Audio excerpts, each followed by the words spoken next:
It's been 10,539 days since the Americans with Disabilities Act was passed, and you are parked in the access aisle.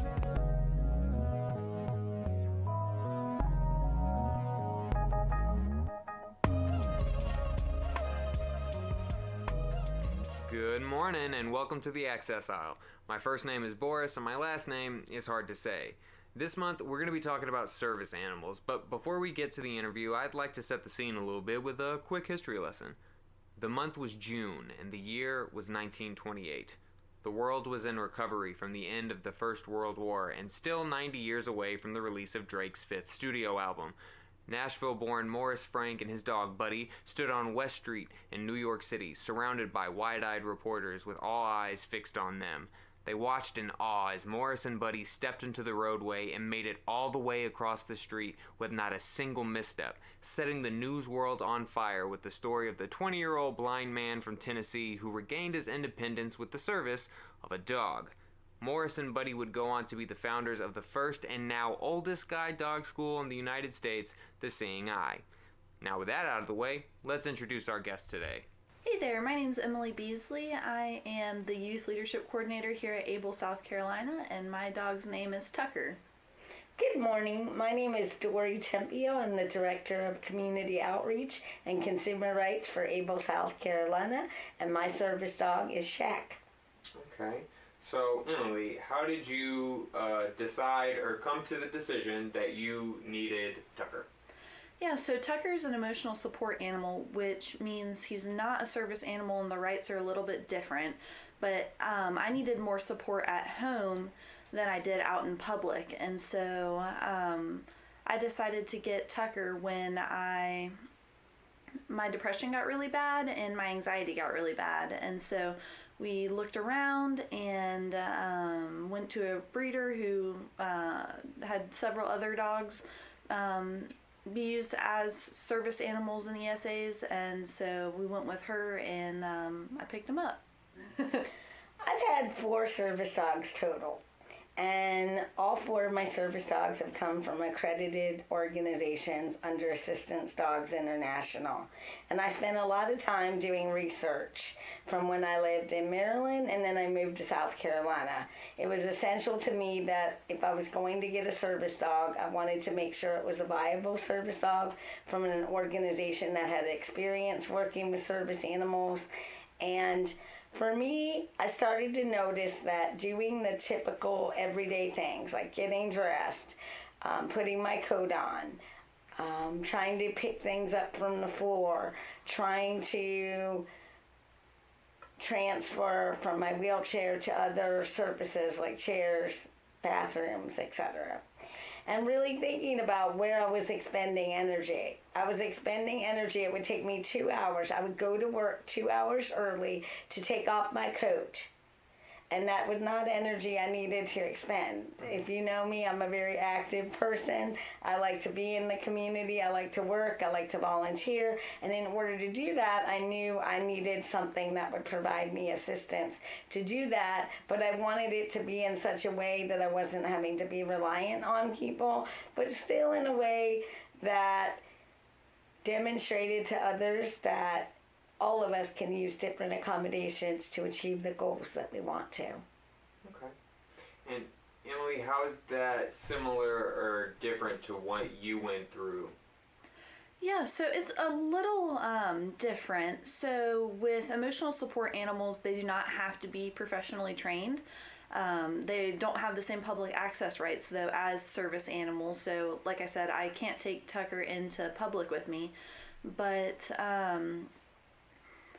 I did do a lot of research and I did get him trained partially before, he started acting as my emotional support animal. Yeah. Okay. Do you feel like it's kind of safe to say that people look at emotional support animals in a more negative light than conventional quote-unquote service animals? Oh yeah, most definitely. I think it has to do with people faking their emotional support animals and using the law to get the pet fee waived or to fly with their animal or things like that. Whereas I know, like for me, if I were to try to fly with Tucker, that would honestly probably be more stressful than helpful for me. So I would never even think about taking Tucker on a plane with me. The only part of the law really that I take use of is he's allowed to live with me and I don't have to pay a pet fee, because he's not technically a pet. He is an emotional support animal. And that's under the Fair Housing Act, right? Yes. Okay. Well, Dori, have you ever encountered somebody that's tried to have a fake service animal, or try to tell you that Jack isn't a real service animal? I have on several occasions. I can give a couple of examples. One, I was at our local home improvement store and I was shopping, and all of a sudden I was in the line paying for my goods and I hear barking. And the manager comes running out and he's like, "Why is your dog barking?" And everyone else in the line said, "It isn't her dog, it's the lady with the dog in her purse." And when the manager said to her, "So, is your dog a service animal?" she kind of chuckled and said, "Yes, he is." And then she looked at me to see if I was going to refute her answer, which under law I cannot, because technically if they ask you that question and you decide to respond that way, that is your choice. The only other thing they could have done in that situation was to ask her what task the service animal performed for her. In other situations, I've been on the other end of the spectrum where I was out trying to get access into locations in downtown Columbia, whether it was a federal agency or a restaurant or local business, and I've had people say to me, "Well, are you sure that's a service animal? Are you sure he's allowed in here? We serve food, we do such and such business, you can't bring him in here." And I think what people don't know are all the dynamics of service animals and emotional support animals. And when you don't understand all of that, that can produce a lot of confusion. Yeah. I don't think just confusion for the public. I think it produces a lot of confusion for individuals with disabilities who don't know which law fits which type of service animal and what situation. And so there are really genuinely a lot of times people don't know that they're misrepresenting their service animal. An example, some people refer to their service animals as therapy dogs because they feel they give them some therapeutic elements of emotional support or physical assistance, like they have physical therapy. Yeah. And I've had people with legitimate service animals just refer to their animals as in the wrong way, and they've been denied access too. And the laws are so intricate now that unless you really know your rights, it can be complex. And so I like to look at it from the perspective that hopefully with more education, we get better with that. Hopefully, maybe down the line, we have some more guidelines for how to oversee service animals and emotional support animals. But you could even go state to state. And even with the ADA, some states have different regulations as well. So I could see for the typical person, that would be very confusing, whether you're a professional or a person utilizing these animals. And something that we've seen start to happen a lot in the past couple of years is that more and more states are adding additional legislation to crack down on the concept of people faking service animals. What do you think of that as a pandemic? Do you think that there's too many people abusing service animals? Do you think that the number of people that are faking it is outweighing the number of people that actually have or need support animals? I see, number one, I have concern why we have a federal piece of legislation and most of the time it isn't implemented. If it was implemented in the way it was intended, speaking of the Americans with Disabilities Act, we wouldn't have some of these concerns, but people aren't implementing it and utilizing it correctly, those in enforcement jobs. The second part of this is legislation sounds great on paper. The difficulty with legislation is individuals are just that. People with different needs, people with different abilities, people with different ways of communicating. And as I said earlier, sometimes people use the wrong wording to talk about their animal. Sometimes people in stressful situations can't communicate that it is indeed an animal and what it does for you, a service animal or emotional support animal, and what it does for you. And the problem with that then becomes that you, as the owner who may have a legitimate service or emotional support animal, can explain what that dog does for you, not because you don't want to, but because the way your disability impacts you. And therefore, in some states, you're being charged with a misdemeanor crime, which entails money. It entails a misdemeanor crime being attached to your name, and you will take years and years and years and money to get that off your record. So it's even more barriers on top of a person who was already experiencing barriers in this. Exactly. So I think and they're already recognizing in Georgia, Colorado, and a couple of other states where it's ended up hurting the individuals it was intended to help. So really thinking about that, thinking of all aspects before we just institute a law that may not actually benefit those it was intended to serve. So I notice, I want to speak to the elephant in the room, and by that I mean dogs. So we're talking a lot about service animals, but both of the examples that we've got here are both dogs. We really don't see service animals for physical or visual disabilities outside of dogs and mini horses, due to an interesting asterisk in that law.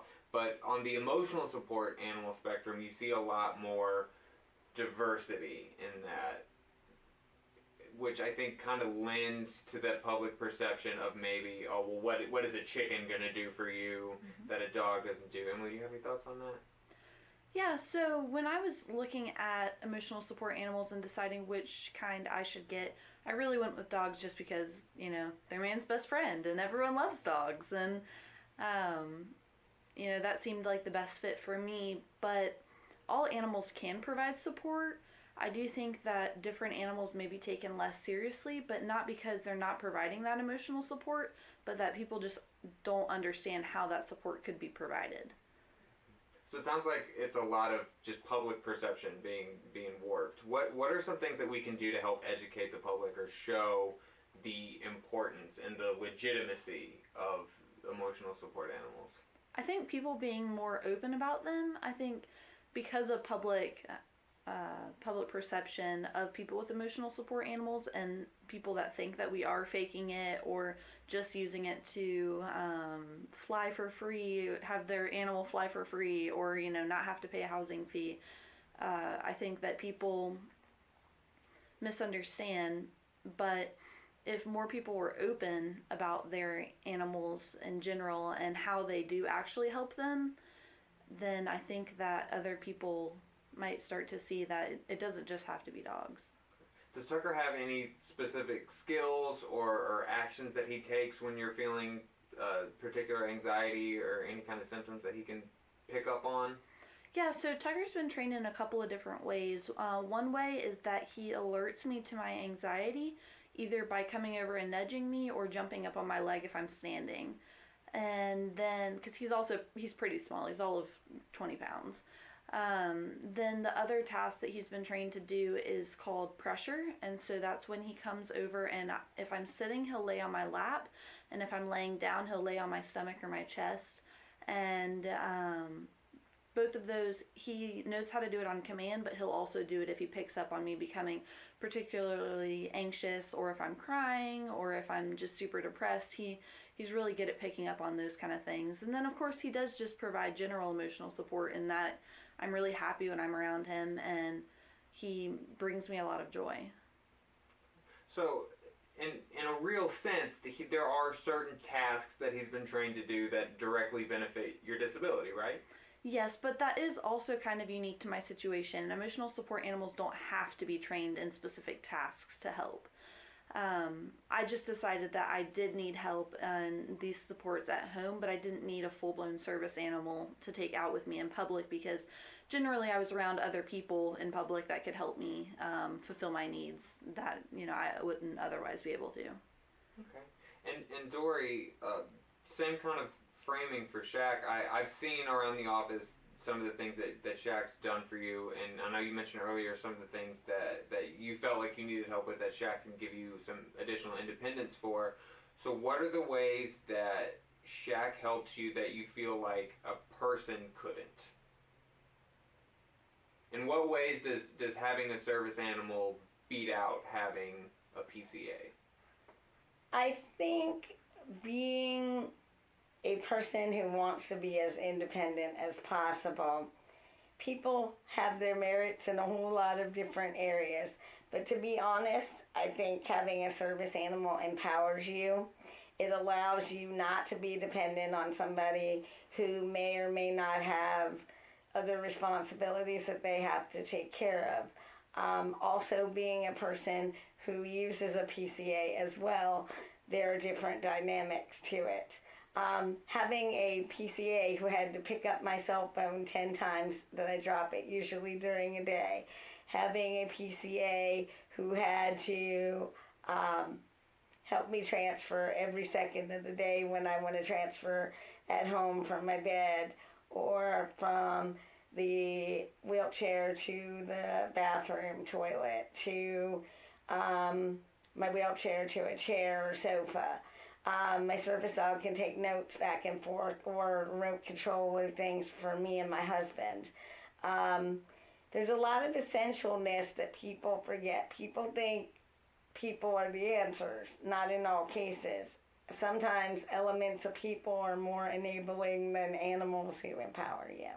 And I think it really is dependent on this person. I don't think a service animal or an emotional support animal is right for everybody. I think you have to have certain dynamics and responsibilities, and I think the animal has to be wanting to be in that job. It isn't something you just take an animal and put it in because that's what you want. They have to have the desire to want to work for you in either role, whether it's a service animal or an emotional support animal, and that is not every animal. So you have to look at it from that aspect as well. It is much less money, too, to have a service animal than a PCA. To have a PCA, also in South Carolina and other states, you have to meet certain qualifications for Medicaid, Medicare, and other entities from which you receive those services. And so I really think when you look at the global perspective of why do you choose a service animal or an emotional support animal, it's very individualized, and what's going to be right for one person is not going to be right for the other.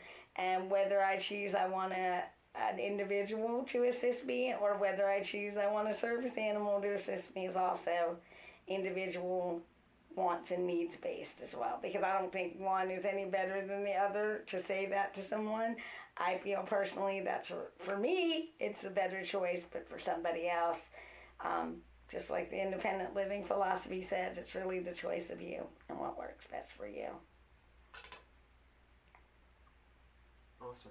Well then, just for my own personal amusement and possibly the amusement of our listeners, tell me and be as detailed or as undetailed as you'd like, what it was like the moment you met Shaq. Oh, that's a big story. When I first met Shaq, when you go through a service dog organization, and I can only speak from this reference, I got Shaq from Palmetto Animal Assisted Life Services, which is also called PALS, out of Columbia, South Carolina. They go through an extensive process where you meet with a lot of different dogs over the course of a year that you're accepted, and they look at the different dogs and how they interact with you. You get to have input. They also have a client committee that gives input. You are interviewed in your home. You are also evaluated by your medical doctor, and they give input too. And then when you go through that, you weigh out the pros and cons of each dog. So you're asked your opinion, but they also have a training team that looks at that too. Well, the first time I met Shaq, he ran up to me. He jumped on my footrest of my wheelchair, turned his body around and it did a pose like we were on the catwalk, and I was rolling my wheelchair and he wanted to just sit there and go along. And it was very interesting because none of the other dogs at that time really had any interest in being around a wheelchair or certain things. You could tell by their physical demeanor, and they were a little hesitant, but he's like, I'm down for this, let's go. And for those who know me, know I have a lot of energy. Well, when people tell me he's the canine form of you, I guess that says it all. And Emily, what was it like the moment you met Tucker?